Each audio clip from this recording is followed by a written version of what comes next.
senior vice president at Google. He said, my problem is when I go to meet clients with my team for these high-stake discussions, I become super nervous for the first 1 or 2 minutes of the meetings.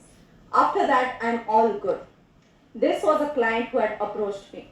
What was the cause of his problem? The fact that he was looking at just one side of the conversation that he was having with his clients, and that side was himself.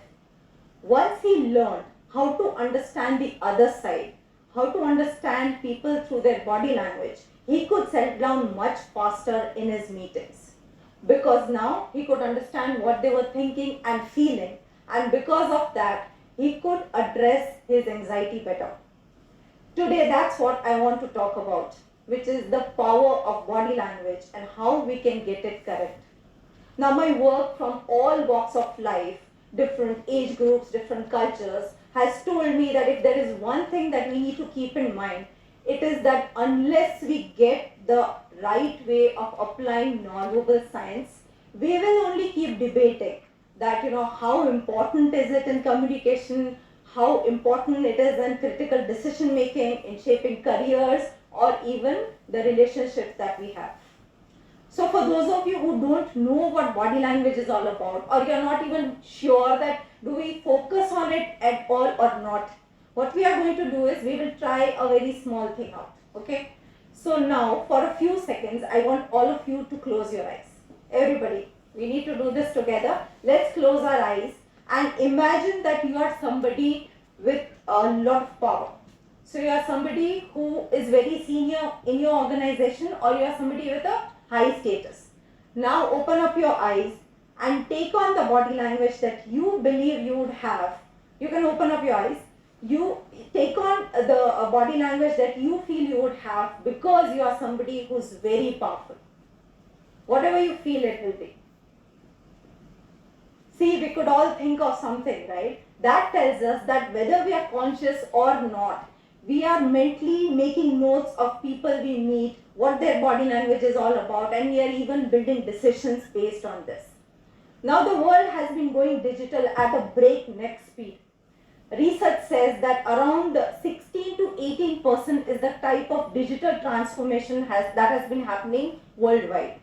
Now, these are all figures from the pre-COVID era. Come the lockdown, all these statistics are out of the window. We all know how rapidly we've adjusted and adapted, right?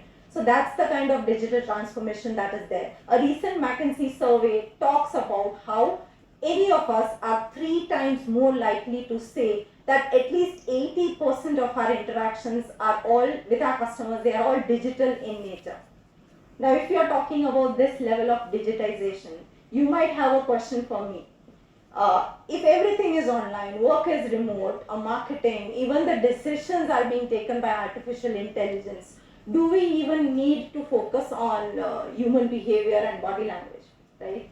So for answering that, let me take you to a small flashback into our prehistoric times. Not really our prehistoric times, our forefathers, okay? So when they used to be in the jungles, how did they communicate with each other? How did they signal or react to what they were seeing in the environment around them? The non-verbal signals is what helped them not just to communicate, but also to evade danger. Now we come to the modern era. So you might have this question that how does this play out in the modern world? Does it stay the same? Because we are not jumping around on trees anymore, right? So let's look at how this same thing pans out in today's time. So we have on the screen 2 people. One who's trying to signal and communicate in a meeting what he is talking about, and the other lady who's not even talking to somebody, she's just reacting to what she's seeing. Body language plays at least a 50% role in stating what's going on in your mind, whether you are with somebody or you're not with anybody.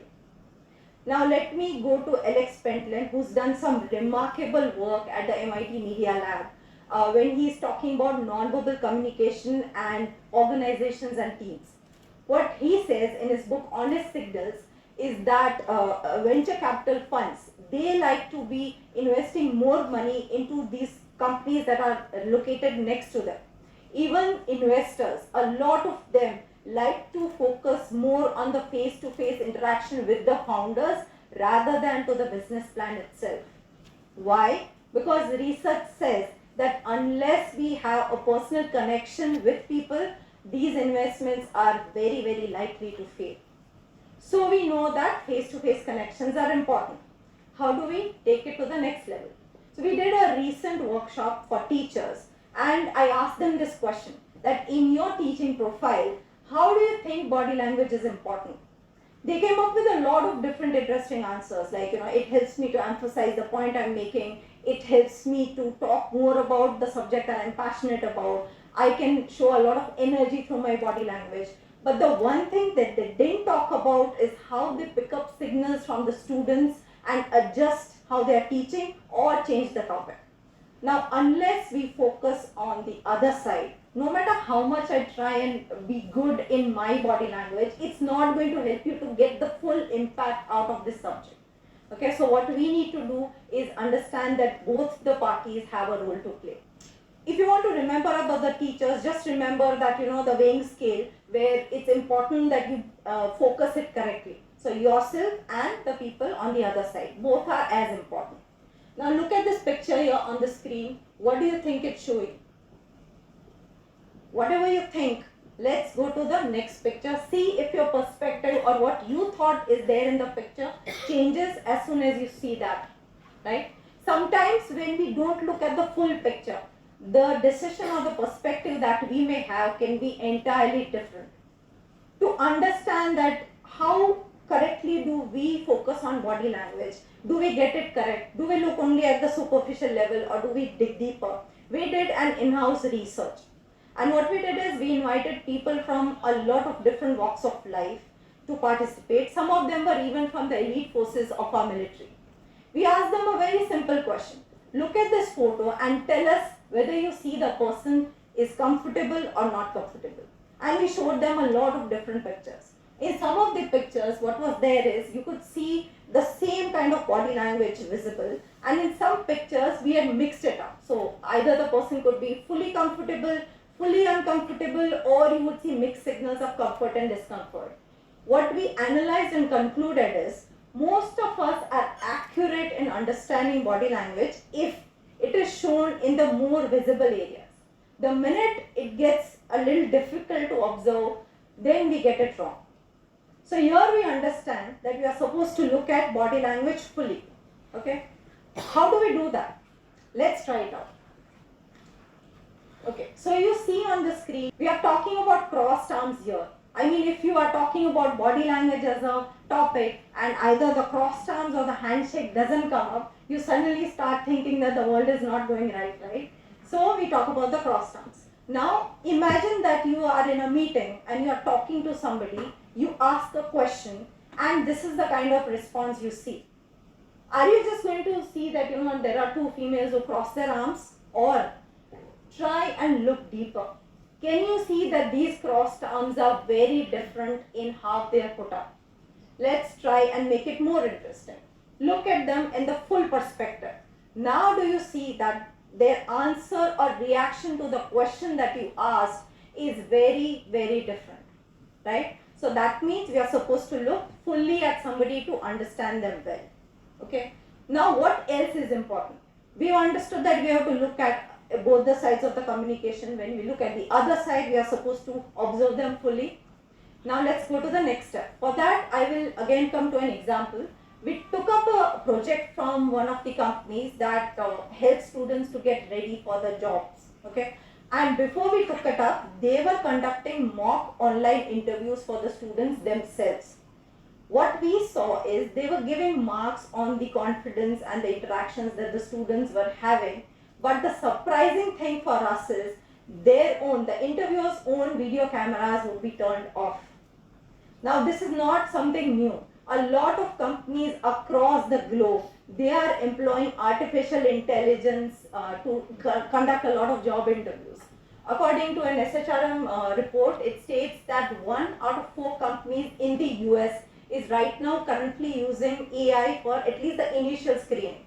Now these are all very artificial setups, because We are trying to understand somebody's reactions in a situation, and we are not focusing on the other side. If you really want to understand that, if somebody is sitting across from me and they are reacting in so and so manner, my reactions is also as important, right? So we've moved from looking at the person in full perspective, understanding how you and they both are a part. Now let's take it one step further.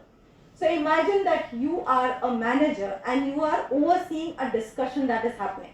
In this discussion, there is this one gentleman who's talking to somebody else, okay? And what you see is that kind of body language.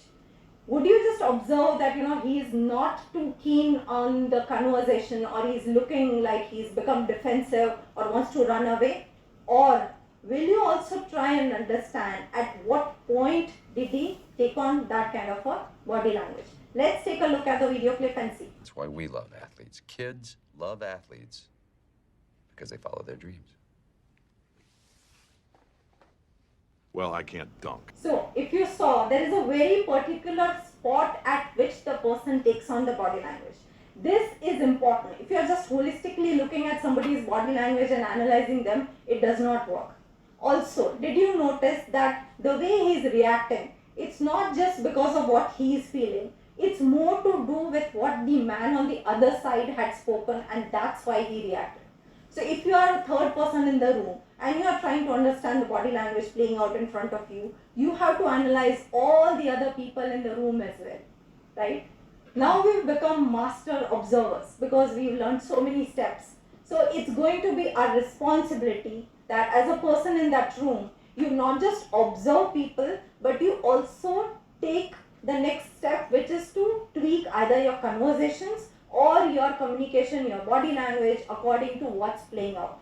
Let's see a few examples.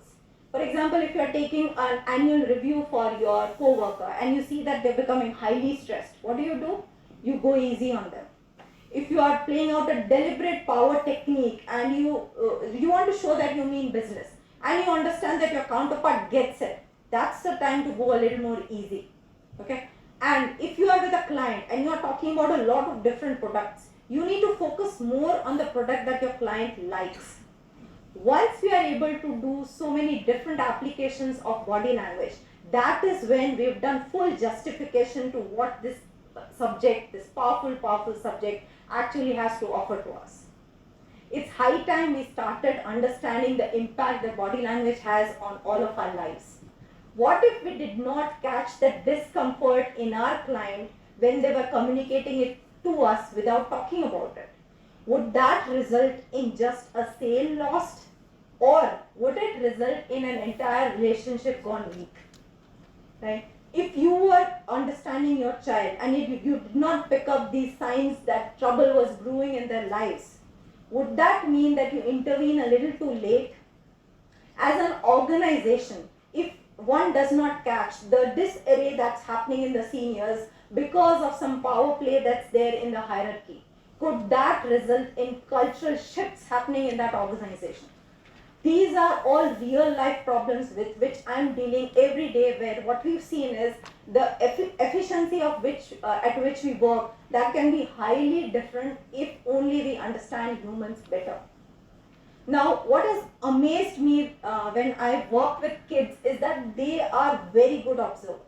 In fact, much better than adults. How does this happen?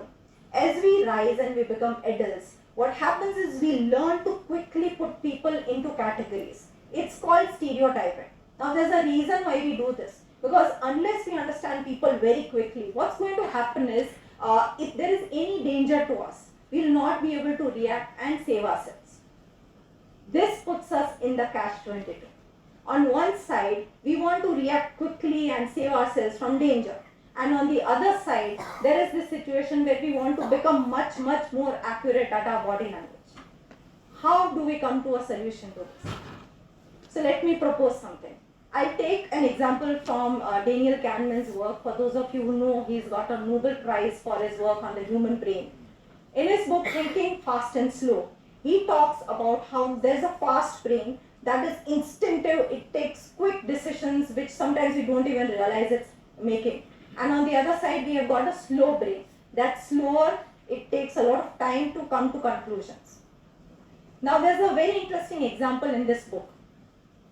When we are processing a lot of information in our brains, our pupils in the eye, they tend to dilate.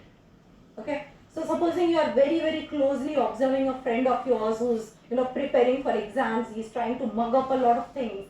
What you will see is that pupils will be bigger because they are in a cognitive overdrive. Now listen to this. When chess grandmasters or people who play chess a lot of times, when they are processing lots and lots of information in their minds, their pupils do not dilate. What does that tell us? That when you make a lot of processing or complex strategies a part of your daily routine, it becomes something that your fast brain can analyze. Okay? So now let's go to one more example. I will quote Dr. Francis Colavita from his book Sensation, Perception and the Aging Process. He talks about how tennis players are very different. For example, if it's a beginner, he will be thinking about things like hold the racket, I have to watch the ball, I have to make sure that I get my topspin correct. And what is the expert thinking? He's thinking strategy. I have to hit with my backhand, I have to rush the net, I have to make sure that the cross-court drop shot is correct, right? You get the picture? That when you start becoming a master at a subject, you can actually go much deeper and it will come instinctively for you. So that's what I wanted to talk about. Now before we conclude, there is one thought here that I want you to take back home and think. Can you understand yourself better when you focus on your body signals?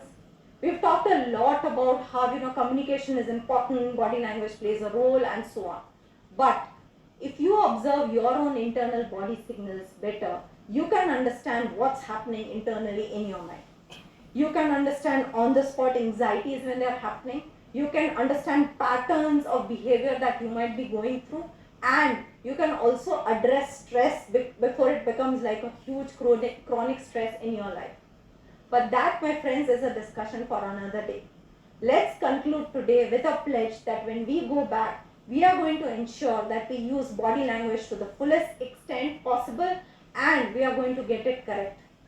The fast-paced world is going to ensure, whether we like it or not, that we make the best of these small interactions that we have with people. Because these interactions, they are going to keep going down in time. If you get this non-verbal signs correct, you will be able to connect quickly with people, build relationships faster, and also leave that lasting impact.